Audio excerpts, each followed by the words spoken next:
नमस्कार दोस्तों, स्वागत है आप सभी का हमारे YouTube चैनल एजुकेशन पॉइंट में। तो कृषि प्रयोगशक पेपर की हम बात कर रहे थे। 4 तारीख को हमारे पेपर होने वाला है।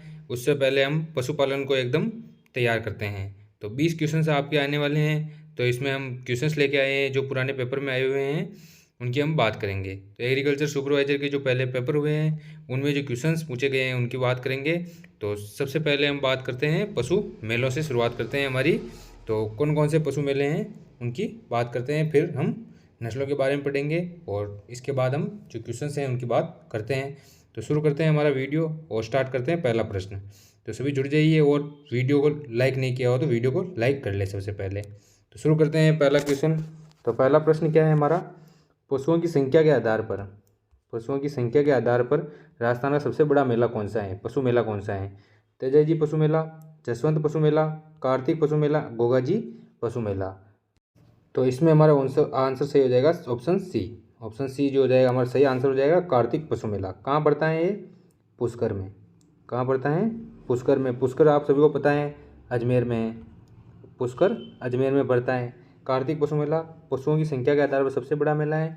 यहाँ पर कौन सी गायों का या फिर कौन सी मवेशियों का मतलब कि क्रय विक्रय होता है? तो गिर गाय का, गिर नस्ल जो है उसका सबसे अधिक क्रय विक्रय होता है। यहाँ पर सबसे अधिक गिर गायें आती हैं। और ये मेला कब बढ़ता है? तो इसकी बात करें तो कार्तिक पशु मेला कार्तिक महीने में बढ़ता है।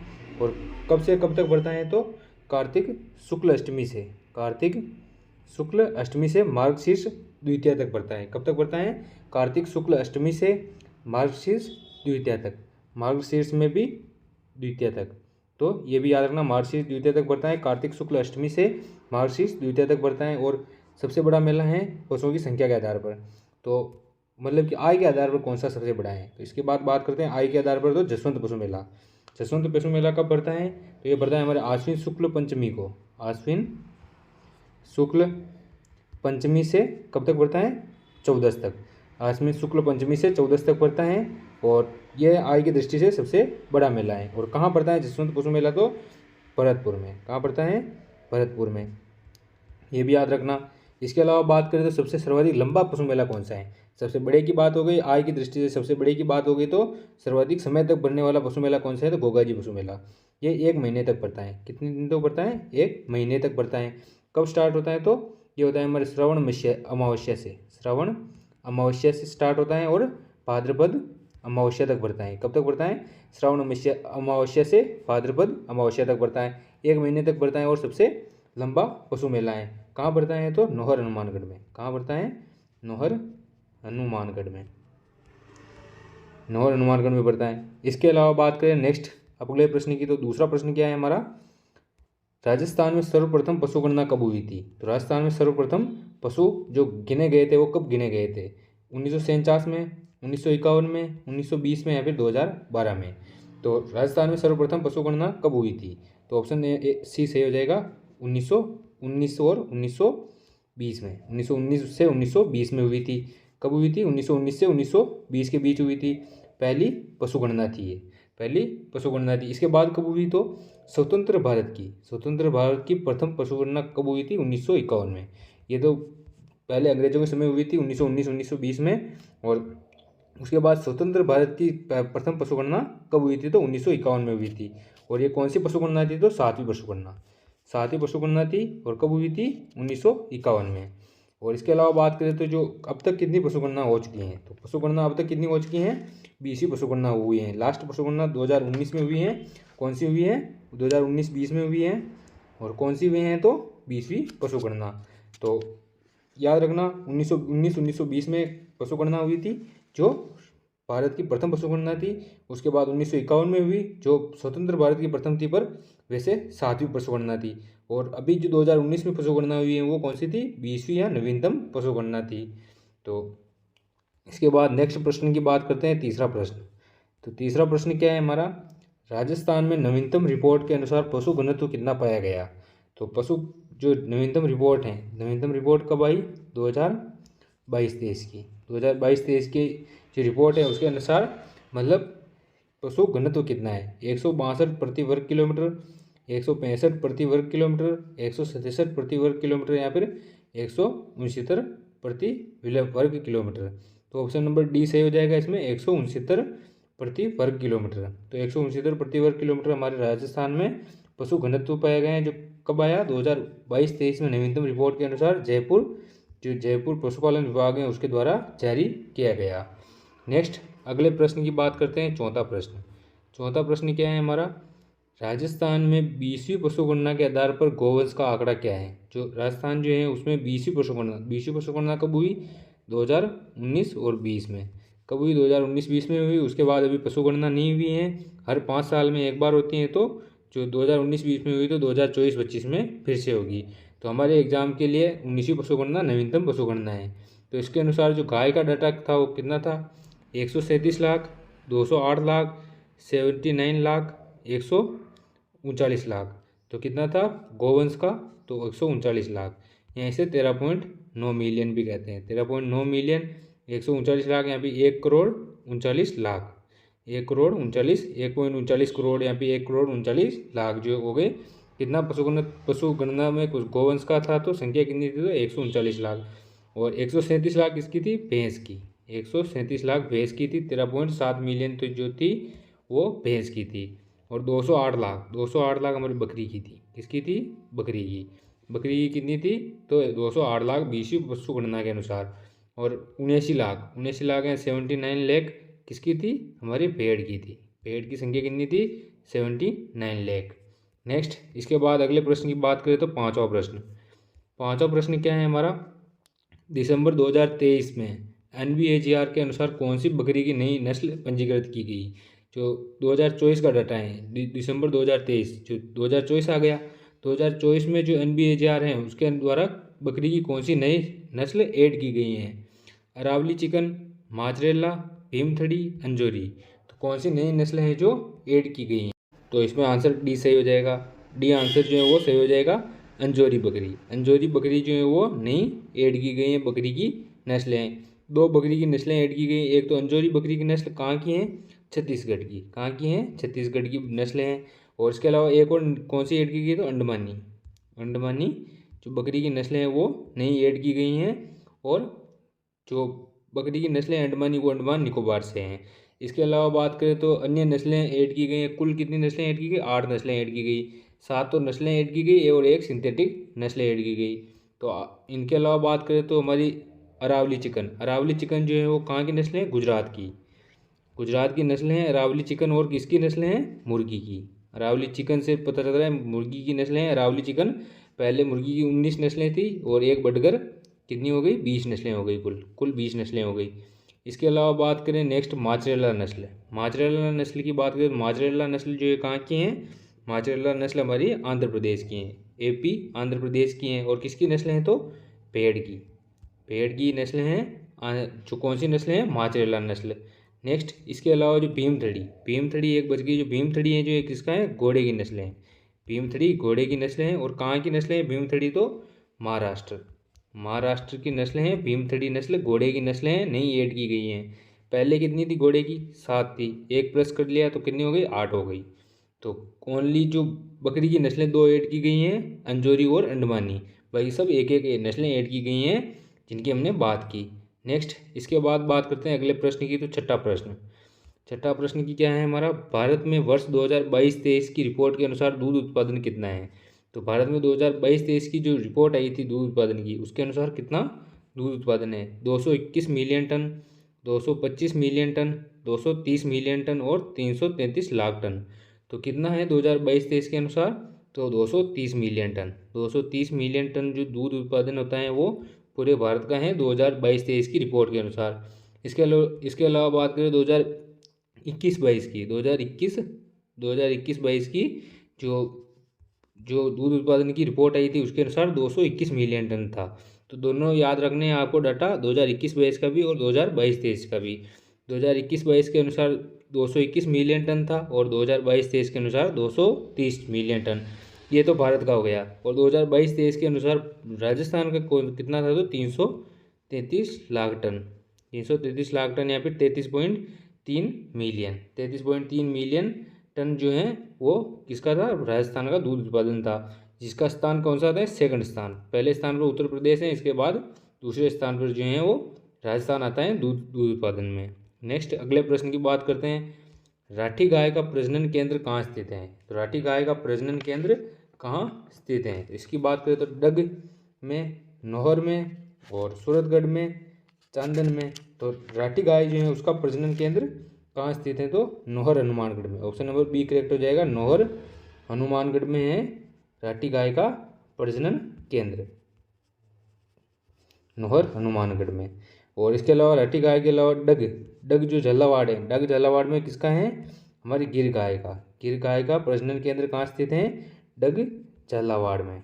डग झालावाड़ में राठी गाय का गिर गाय का प्रजनन केंद्र है। और सूरतगढ़ और चांदन, सूरतगढ़ जो गंगानगर और चांदन जैसलमेर में किसका है, थार पारकर नस्ल का। थार पारकर जो नस्ल है उसका प्रजनन केंद्र दो जगह पर है राजस्थान में, सूरतगढ़ श्री गंगानगर और चांदन जैसलमेर। नेक्स्ट अगले प्रश्न की बात करते हैं, तो अगला प्रश्न कौन सा है, आठवां प्रश्न।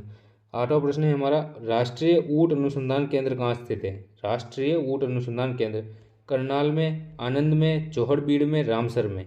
राष्ट्रीय ऊँट अनुसंधान केंद्र कहाँ स्थित है, तो ऑप्शन नंबर सी सही हो जाएगा, जौहड़बीड़ जो है बीकानेर में। कहाँ पर है, जौहड़बीड़ बीकानेर में जो है वो हमारा राष्ट्रीय ऊँट अनुसंधान केंद्र स्थित हैं। इसके अलावा बात करें तो करनाल में एनडीआरआई स्थित है। एनडीआरआई क्या है, तो नेशनल डेयरी रिसर्च इंस्टीट्यूट। जो नेशनल डेयरी रिसर्च इंस्टीट्यूट है वो कहाँ स्थित है, करनाल हरियाणा में। और जो डेयरी विभाग है वो कहाँ स्थित है, डेवलपमेंट बोर्ड कहाँ स्थित है, आनंद गुजरात में जो है डेयरी का डेवलपमेंट बोर्ड स्थित है, राष्ट्रीय डेयरी डेवलपमेंट बोर्ड स्थित है। और एनडीआरआई स्थित कहाँ है, करनाल हरियाणा में। और इसके अलावा बात करें तो जो बकरी विकास एवं चारा उत्पादन केंद्र, बकरी विकास एवं चारा उत्पादन केंद्र रामसर अजमेर में स्थित है। बकरी विकास एवं चारा उत्पादन केंद्र कहाँ स्थित है, रामसर अजमेर में। जिसके द्वारा कौन सी नस्ल तैयार की गई, सिरोही नस्ल। बकरी की सिरोही नस्लें हैं जो रामसर अजमेर द्वारा तैयार की गई हैं बकरी विकास एवं चारा उत्पादन केंद्र द्वारा। नेक्स्ट अगले प्रश्न की बात करते हैं, नवा प्रश्न क्या है, राजस्थान में 19वीं पशुगणना और 20वीं पशुगणना के अनुसार 2020 में भैंसों की संख्या में कितने प्रतिशत वृद्धि हुई है। तो जो 2012 में हुई थी और 2020 में हुई है, उन दोनों के अनुसार मतलब कि उन दोनों के मुकाबले मतलब कि 2012 में जो है उसके और 2019 में मतलब कि कितनी प्रतिशत वृद्धि हुई है, फिर वैसे कितनी बढ़ी हैं। प्रतिशत वृद्धि पूछा है, 4.6%, 5.5%, 12.95% या फिर 3.81%। तो कितने परसेंट की वृद्धि हुई है 19वीं पशुगणना से 20वीं पशुगणना में, तो 5.5% की। पहले कितनी थी, तो 130 लाख या 13 मिलियन जो थी भैंसें थी, 130 लाख या 13 मिलियन भैंसें थी। और अब बढ़ के कितनी हो गई, 13.7 मिलियन हो गई। 13.7 मिलियन या 137 लाख हैं जो भैंसें हो गई। तो कितनी प्रतिशत वृद्धि हुई है, 5.5%। और कितने लाख की वृद्धि हुई है, 7 लाख की। संख्या में पूछ ले, 7 लाख की वृद्धि हुई है और 5.5% की वृद्धि हुई है। ये तो हो गया हमारा 19वीं पशुगणना में और ये हो गया 20वीं पशुगणना में। नेक्स्ट इसके अलावा बात करें तो जो 4.6% हैं ये हमारी गाय में वृद्धि हुई। गाय में कितनी वृद्धि हुई, 4.6% की। पहले कितनी थी, तो 139 लाख थी। 133 लाख थी, पहले 133 लाख थी, अब कितनी हो गई, 139 लाख। कितनी हो गई, 139 लाख हो गई। पहले कितनी थी, 133 लाख थी। और 12.95 जो है वो हमारी भेड़ में वृद्धि कितनी हुई है, 2000 मतलब कि 19वीं पशुगणना और 20वीं पशुगणना में तो 12.95% की। 20वीं पशुगणना में 19वीं पशुगणना के मुकाबले इतनी वृद्धि हुई है। और 3.81 हमारी बकरी में वृद्धि हुई है। वृद्धि तो ओनली गाय और भैंस में हुई है, दोनों में गाय और भैंस में वृद्धि हुई है। और बाकी भेड़ और बकरी में क्या हुई, कमी हुई है। मतलब 12% की कमी हुई है। पहले कितनी थी, तो पहले भेड़ें कितनी थी, 92 लाख थी, 92 लाख भेड़ें थी। और अब कितनी हो गई, घट के 79 लाख हो गई, यानी 79 लाख हो गई। कितनी पहले कितनी थी, 92 लाख थी। कितनी परसेंट की वृद्धि कमी आई है, तो 12.95% की कमी आई है। और बकरियों में कितनी कमी आई है, 3.81% की कमी आई है। पहले कितनी थी, 216 लाख थी और अब कितनी हो गई, 208 लाख हो गई। ये याद रखना डेटा है, करंट डेटा है ये। नेक्स्ट अगला प्रश्न 10वां प्रश्न, और जो पशु गणना है उसमें से 1 या 2 क्वेश्चन अवश्य मिलते हैं देखने को, तो इन्हें भी अच्छी तरह से याद कर लें। निम्न में से कौन सी बकरी की नस्ल 1 साल में 2 बार प्रसव प्रक्रिया करती हैं? टोकनबर्ग नस्ल, बारबरी नस्ल, जमुनापुरी नस्ल या फिर चघराना नस्ल। तो कौन सी बकरी की नस्लें हैं जो एक साल में 2 बार ब्याती हैं? कौन सी नस्लें हैं जो 1 साल में 2 बार ब्याती हैं? तो ऑप्शन नंबर बी सही हो जाएगा, बारबरी नस्ल। बारबरी नस्ल जो है वो 1 साल में 2 बार ब्याती हैं और एक बार में 2 बच्चे देती हैं। तो 1 साल में कितने बच्चे देती हैं? 4 बच्चे देती हैं। 4 बच्चे देती हैं और 1 साल में 2 बार ब्याती हैं और एक बार जो ब्याती हैं तो 2 बच्चे देती हैं। तो मतलब कि इसकी मतलब जनसंख्या में वृद्धि बहुत तेज़ी से होती है। मतलब 1 साल में 2 बार ब्याती हैं और 2 बच्चे देती हैं हर बार, तो 4 बच्चे एक साल में 4 बार ब्याती हैं, उस हिसाब से 4 बच्चे देती हैं। तो ये मांस के लिए यहाँ पे इसको मतलब कि व्यापार की दृष्टि से सबसे अच्छी बकरी हैं और सबसे छोटी बकरी भी हैं। सबसे छोटी बकरी कौन सी है? तो सबसे छोटी बकरी बारबरी बकरियों में, और इसमें सर्वाधिक वसा पाई जाती है, इसके दूध में सर्वाधिक वसा पाई जाती है। नेक्स्ट अगले प्रश्न की बात करें तो अगला प्रश्न क्या है? 11वां प्रश्न। 11वां प्रश्न क्या है हमारा? मेहसाना भैंस किन 2 भैंसों के संकर से बनी है? मुर्रा सूरती, मुर्रा भदावरी, मुर्रा और नीली रावी या इनमें से कोई नहीं। तो जो मेहसाना नस्ल हैं वो किसके संकर से बनी है? तो इसकी बात करते हैं तो मुर्रा और सूरती। ऑप्शन ए करेक्ट हो जाएगा, मुर्रा और सूरती के संकर से बनाए गए हैं। कौन सी नस्ल? मेहसाना नस्ल। और इसमें दूध उत्पादन कितना होता है? तो दूध उत्पादन कितना होता है? 1200 से 1500 लीटर। 1200 से 1500 लीटर प्रति ब्यात। 1200 से 1500 लीटर प्रति ब्यात दूध उत्पादन होता है। और सबसे जो है शांत स्वभाव की नस्ल, शांत स्वभाव की नस्लें हैं। और सर्वाधिक लंबा दूध काल होता है। सर्वाधिक लंबा दूध काल किसका होता है? तो मेहसाना नस्ल का सर्वाधिक लंबा दूध काल। दूध काल किसका हो? सर्वाधिक लंबे समय तक दूध देती हैं ये भैंसों की नस्लों में। तो नेक्स्ट इसके बाद बात करते हैं अगले प्रश्न की। तो 12वां प्रश्न, भेड़ में नवजात बछड़े को क्या कहते हैं?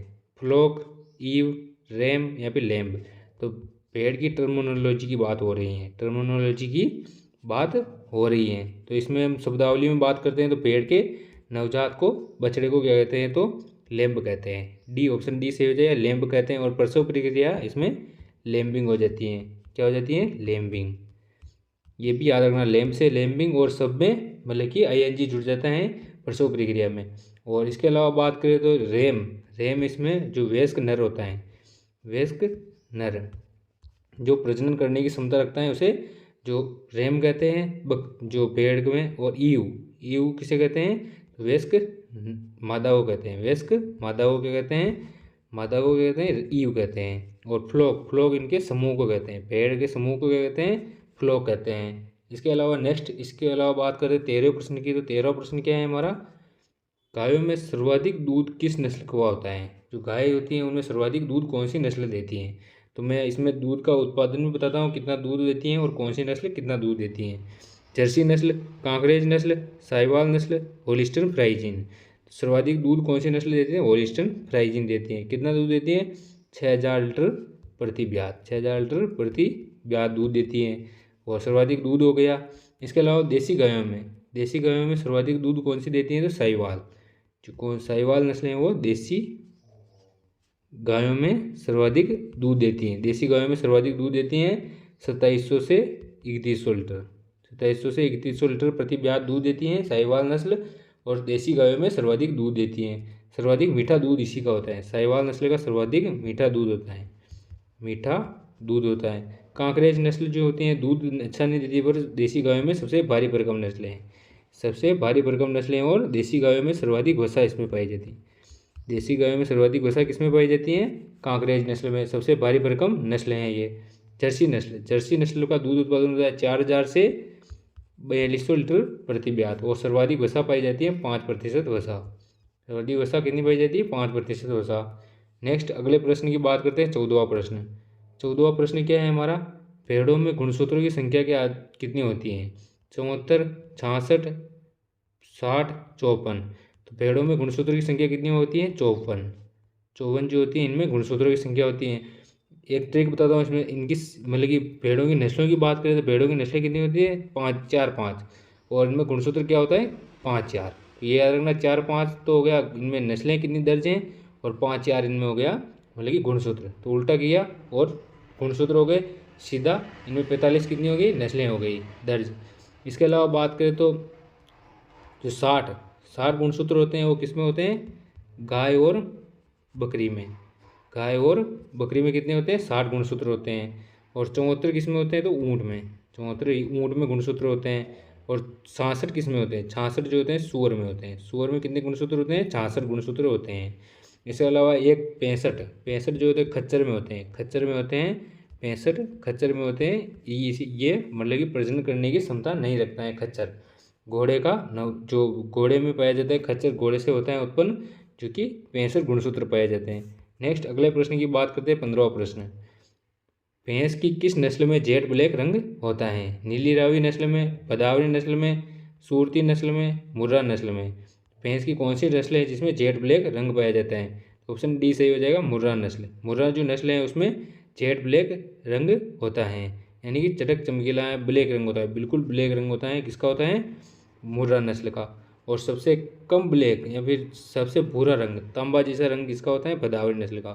तांबे जैसा रंग, तांबे जैसा रंग यहाँ पे भूरा रंग, भूरा रंग किसका होता है, भदावरी नस्ल का।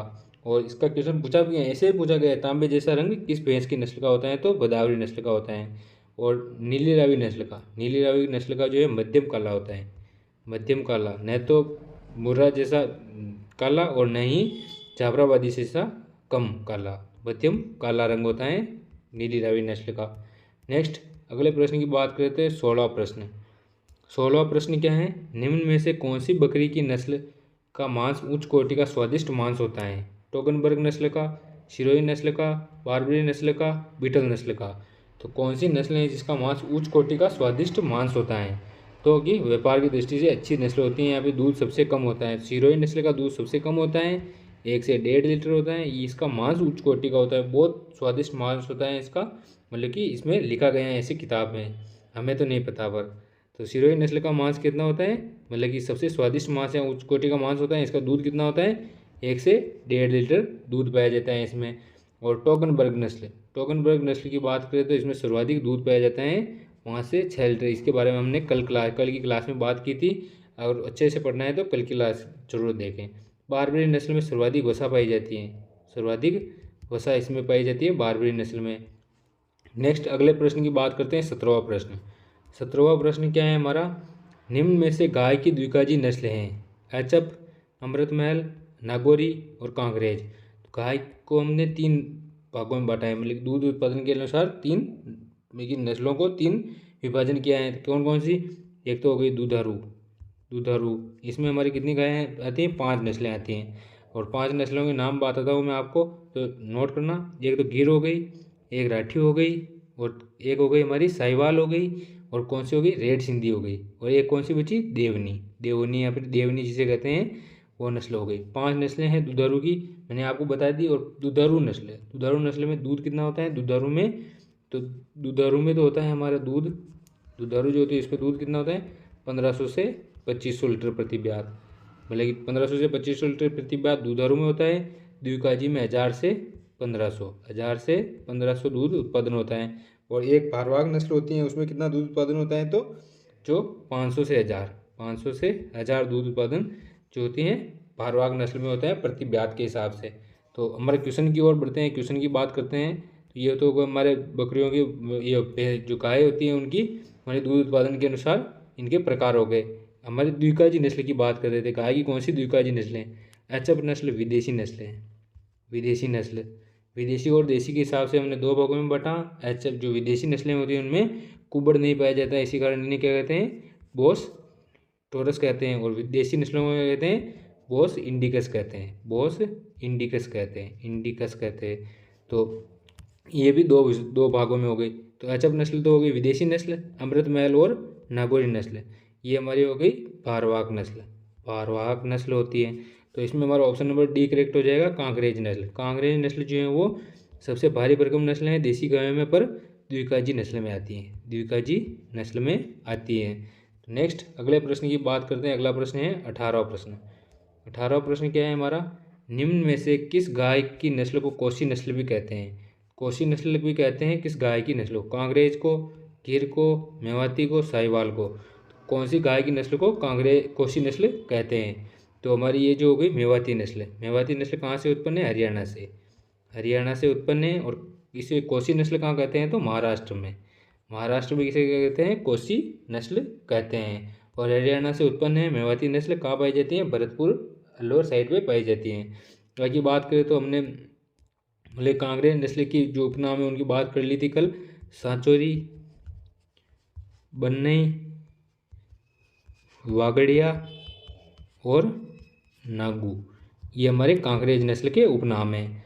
इसके अलावा बात करें तो इसके अलावा जो हमारी गिर गाय के उपनाम की बात करें तो एक तो शर्मीली नस्ल कहते हैं। शर्मीली नस्ल कहते हैं क्योंकि इसकी आंखें मतलब कि आधी मीची हुई होती हैं या फिर आधी खुली हुई होती हैं, इसी कारण इसे शर्मीली नस्ल कहते हैं। ब्राज़ील में एक्सपोर्ट करते हैं, इसी कारण ब्राज़ील नस्ल कहते हैं। और इसे ब्राज़ील में क्या कहते हैं? बाहमान कहते हैं। क्या कहते हैं? बाहमान कहते हैं ब्राज़ील में। और इसके अलावा बात करें साहिवाल नस्ल के उपनाम कौन कौन से हैं? तो एक तो हो गया मोंटेगो मेरी और लोला मुल्तानी, ये सब इसके उपनाम हैं, ये भी याद रखना। नेक्स्ट अगले प्रश्न की बात करते हैं 19वां प्रश्न। तो 19वां प्रश्न क्या है? बकरियों में प्रसव प्रक्रिया को क्या कहते हैं? Kidding, lambing, calving, farrowing. तो बकरी जो होती है उनमें प्रसव प्रक्रिया को क्या कहते हैं? तो प्रसव प्रक्रिया बकरियों में किडिंग कहलाती है। किड इनमें जो होता है नवजात होता है और किडिंग इनमें प्रसव प्रक्रिया होती है। किड क्या होता है इसमें? नवजात जो बछड़ा होता है उसे किड कहते हैं। और किडिंग इनमें प्रसव प्रक्रिया होती है। लैम्बिंग तो हमारी भेड़ों में प्रसव प्रक्रिया होती है। और काविंग जो हो गई गाय में प्रसव प्रक्रिया क्या कहलाती है? काविंग कहलाती है। फेरोइंग हमारे सूअर में, ये थोड़ा इंपॉर्टेंट है, मतलब कि सूअर की नस्लों की हमने बात नहीं की थी। तो फेरोइंग जो होता है सूअर में प्रसव प्रक्रिया होती है, तो ये याद रखना। नेक्स्ट अगले प्रश्न, आज के लास्ट क्वेश्चन की बात करते हैं। तो 20 क्वेश्चन हमारे आते हैं और 20 ही क्वेश्चन में बना के लाया। सभी इंपॉर्टेंट क्वेश्चन हैं, पुराने पेपर्स में आए हुए हैं। विषयों की हमने 360 डिग्री के हिसाब से मतलब कि फुल डिटेल से बात की है। तो वीडियो को पूरा जरूर देखें। और मतलब कि 20 क्वेश्चन लास्ट क्वेश्चन की बात कर लेते हैं पहले। निम्न में से भैंस की कौन सी नस्ल पंचकल्याणी नस्ल कहलाती है? ये क्वेश्चन पूछा गया है। इसमें एक और क्वेश्चन पूछा है, किस नस्ल के सिर पर टीका पाया जाता है? तो दोनों पंचकल्याणी नस्ल और टीका किस नस्ल में पाया जाता है, ये दोनों क्वेश्चन आए हुए हैं। और 2021 में आया था क्वेश्चन भाई, टीका किस नस्ल के पाया जाता है, मतलब कि किस नस्ल के सिर पर टीका पाया जाता है? तो option number Nili Ravi, option number B correct हो जाए। नीली रावी नस्ल के सिर पर टीका पाया जाता है, इसे पंचकल्याणी नस्ल कहते हैं। पंचकल्याणी क्यों न कहते हैं? क्योंकि तो इसके सिर पर टीका होता है और चारों पैरों पर इसके मतलब कि धब्बे पाए जाते हैं। इसके चारों पैरों पर धब्बे पाए जाते हैं और सिर पर एक धब्बा पाया जाता है, वाइट धब्बा, उसी कारण इसे पंचकल्याणी नस्ल कहते हैं। और सिर पर टीका पाया जाता है। ये दोनों क्वेश्चन इंपॉर्टेंट है। इसके आंखों को कजरी आंखें कहते हैं, इसकी कजरी आंखें पाई जाती हैं। तो ये भी पूछ ले कजरी आंखें किस में पाई जाती हैं? नीली रावी नस्ल में पाई जाती है भैंस की, जिन्हें बिल्ली जैसी आंखें कहते हैं, बिल्ली जैसी आंखें कहते हैं। इसके अलावा बात करें तो हमारी सूरती नस्लें सबसे हल्की नस्लें हैं। सूरती जो नस्लें हैं वो सबसे हल्की नस्लें हैं। तो आज के लिए बस इतना ही था। मिलते हैं एक और नई वीडियो में। तो आपके 20 क्वेश्चन मैं 4 तारीख तक तैयार करके भेजूँगा। तो हमारे साथ बने रहिए। वीडियो अच्छा लगा हो तो वीडियो को लाइक करें और चैनल को सब्सक्राइब करें। धन्यवाद।